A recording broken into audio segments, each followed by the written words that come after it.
Assalamualaikum warahmatullahi wabarakatuh. Sebelumnya perkenalan, nama saya Muhammad Rifki Al-Ardabili dengan NPM 2217051128. Di sini saya akan menjelaskan tentang materi fuzi untuk mengganti mata kuliah Artificial Intelligence atau kecerdasan buatan pada pertemuan ke-11. Ini dia modul tentang fuzzy logic. Nama dosen dan nama kakak ya. Langsung saja di sini saya akan menjelaskan deskripsi secara singkat dari fuzzy logic atau logika fuzzy. Logika fuzzy adalah sebuah pendekatan matematika yang memungkinkan penggunaan konsep keanggotaan sebagian atau partial membership dalam suatu himpunan. Konsep ini memungkinkan penggunaan nilai kebenaran yang lebih luas atau lebih enak digunakan gitu ya, untuk mengakomodasi ketidakpastian, ambiguitas, dan kompleksitas yang seringkali terdapat dalam dunia nyata. Untuk capaian pembelajaran pada pertemuan 11 ini, mahasiswa akan diberikan tentang gambaran umum fuzzy logic. Yang kedua, mahasiswa dapat memahami konsep fuzzy logic. Langsung saya saja masuk ke materi tentang fuzzy logic.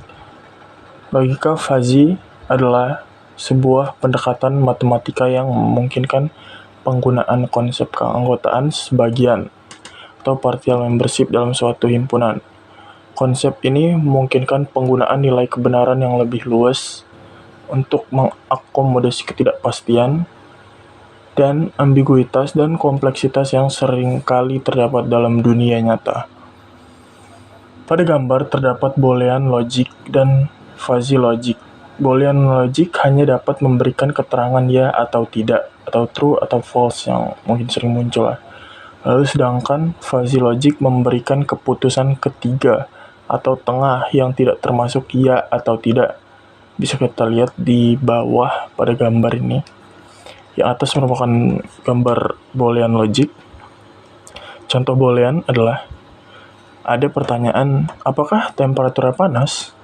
Nah, boolean tuh outputnya cuma ada dua, kayak true atau yes, 1 atau 0, false atau false dan no, dan 0. Itu jadi tidak ada nilai tengahnya ya. Untuk studi kasus fuzzy logic bisa kita lihat di sini apa dengan studi kasus yang sama, namun outputnya berbeda. Fuzzy logic ada 3 output. Apakah temperatur panas? Jawabannya bisa panas, bisa hangat, bisa dingin. Gitu ya. Dan nilainya juga 1,5 dan 0. Nah, untuk arsitektur fuzzy logic itu merujuk pada struktur dan prinsip yang mendasari penggunaan logika fuzzy dalam sistem komputasi. Bisa kita lihat di dalam gambar arsitektur tersebut.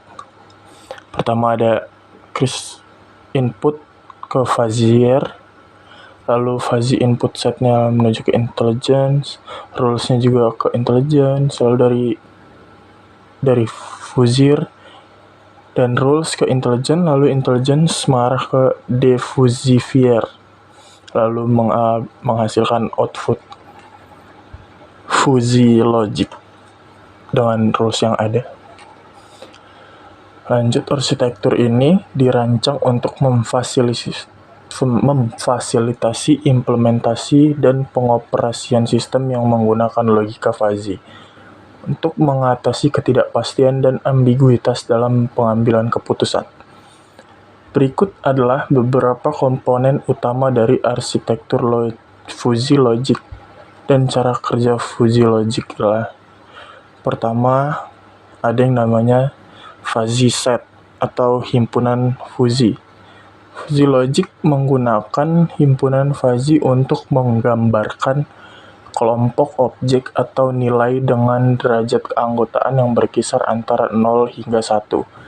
Misalnya dalam himpunan tinggi, suatu objek bisa memiliki derajat keanggotaan sebesar 0,7 yang menunjukkan bahwa objek tersebut tinggi dengan tingkat ketinggian yang cukup. Untuk 0,7 itu dari skala 0 sampai 1 ya. Lalu yang kedua ada fuzzy rules atau aturan fuzzy. Fuzzy logic menggunakan aturan fuzzy yang terdiri dari kondisi fuzzy dan konklusi fuzzy. Kondisi fuzzy adalah pernyataan yang menghubungkan variabel input dengan derajat keanggotaan tertentu. Contohnya, jika suhu rendah, maka kecepatan kipas rendah. Konklusi fuzzy adalah pernyataan yang menghubungkan variabel output dengan derajat keanggotaan tertentu. Misalnya, jika cuaca cerah, maka tingkat kecerahan lampu akan tinggi. Lalu yang ketiga ada fuzzy inference atau inferensi fuzzy. Fuzzy inference adalah proses mengubah input fuzzy menggunakan aturan fuzzy menjadi output fuzzy. Proses ini melibatkan penggabungan derajat keanggotaan dari kondisi fuzzy berdasarkan aturan fuzzy yang relevan. Metode umum yang digunakan dalam inferensi fuzzy adalah Mamdani dan Sugeno.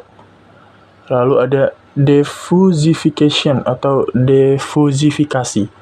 Tahap diffusification adalah langkah terakhir dalam fuzzy logic, di mana output fuzzy diubah menjadi nilai tegas atau crisp yang dapat digunakan dalam pengambilan keputusan. Metode diffusification yang umum digunakan adalah metode centroid, yang menghitung titik pusat dari himpunan fuzzy output. Untuk keuntungan yang akan didapatkan jika kita menggunakan logika fuzzy, pertama adalah dapat mengatasi ketidakpastian atau ambiguitas. Yang kedua, kita dapat mendapatkan fleksibilitas dalam pengambilan putusan. Yang ketiga, dan yang terakhir, adalah kita dapat representasi yang lebih realistis. Lalu, apa saja yang bisa kita aplikasikan ke dalam logika fuzzy? Contohnya pertama ada sistem kontrol fuzzy. Yang kedua ada pengenalan pola. Yang ketiga dan terakhir adalah sistem pendukung keputusan. Jadi kesimpulan dari yang saya jelaskan adalah, dalam keseluruhan, logika fuzzy memberikan pendekatan yang kuat dalam menangani ketidakpastian dan ambiguitas dalam pengambilan keputusan. Dengan mempertimbangkan derajat keanggotaan dan aturan fuzzy, logika fuzzy memungkinkan sistem cerdas untuk mengambil keputusan yang lebih adaptif, mendekati penalaran manusia, dan lebih cocok untuk menghadapi situasi nyata yang kompleks. Sekian dari saya. Apabila saya ada salah kata, mohon maaf. Wassalamualaikum warahmatullahi wabarakatuh.